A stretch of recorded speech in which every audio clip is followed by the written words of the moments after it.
নির্বাচনে কোনো পক্ষ নেবে না যুক্তরাষ্ট্র, যারাই সরকারে আসুক তাদের সাথে কাজ করবে মার্কিন প্রশাসন, জানিয়েছেন ঢাকায় নিযুক্ত দেশটির রাষ্ট্রদূত ব্রেন্ট ক্রিস্টেনসেন।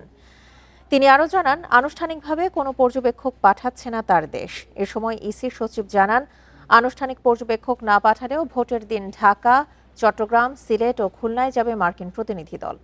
দুপুরে সিইসি এএমএম নাসির উদ্দিনের সঙ্গে বৈঠক শেষে এসব কথা জানান ক্রিস্টেনসেন।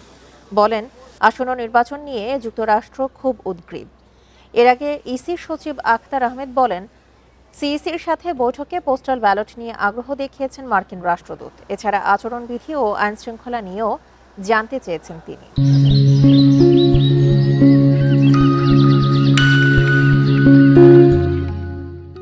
ভোট কেন্দ্রের ব্যবস্থা, যাতায়াতের ব্যবস্থার কথা জিজ্ঞেস করলেন।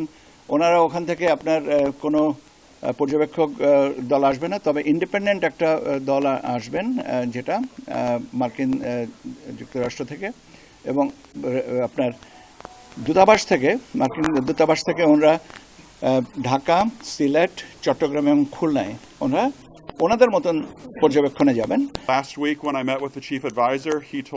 বৈঠকে নির্বাচন নিয়ে আলোচনা হয়েছে। আসন্ন নির্বাচন নিয়ে যুক্তরাষ্ট্র খুবই উদ্গ্রীব। বাংলাদেশের নির্বাচনে যুক্তরাষ্ট্র কোনো পক্ষ নেবে না। বাংলাদেশের জনগণই সিদ্ধান্ত নেবে তারা কাকে চায়।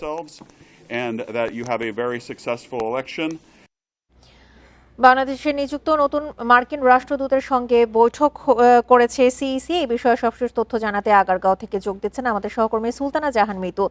মিতু, নতুন মার্কিন রাষ্ট্রদূতের সঙ্গে সিইসির বৈঠকের পরে নির্বাচনের সবশেষ তথ্য কি জানা গেছে?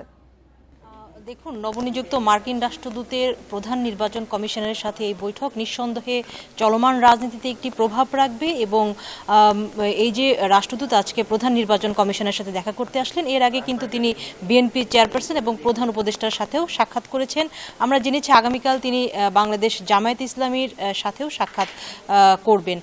এখানে এসে প্রধান নির্বাচন কমিশনের সাথে যে বৈঠক, সেই বৈঠক বিষয়ে আসলে খুব সংক্ষিপ্ত ব্রিফিং হলেও বলা যায় যে বেশ গুরুত্বপূর্ণ কিছু বার্তা মার্কিন যুক্তরাষ্ট্রের যে রাষ্ট্রদূত তিনি দিয়েছেন। তিনি বলছেন যে বাংলাদেশের নির্বাচনে মার্কিন যুক্তরাষ্ট্র কারো পক্ষ তো নেবেই না, জনগণ যাকে নির্বাচিত করবে সেই সরকারকে নিয়েই যুক্তরাষ্ট্র কাজ করবে এবং তারা আসলে খুবই আগ্রহের সাথে অপেক্ষা করছে বাংলাদেশের আগামী নির্বাচন কেমন হয়। এ প্রসঙ্গে তিনি প্রধান উপদেষ্টাকে উদ্ধৃতি দিয়ে বলেছেন, প্রধান উপদেষ্টা বলেছেন বাংলাদেশের আগামী নির্বাচন হবে একটি উৎসবের নির্বাচন।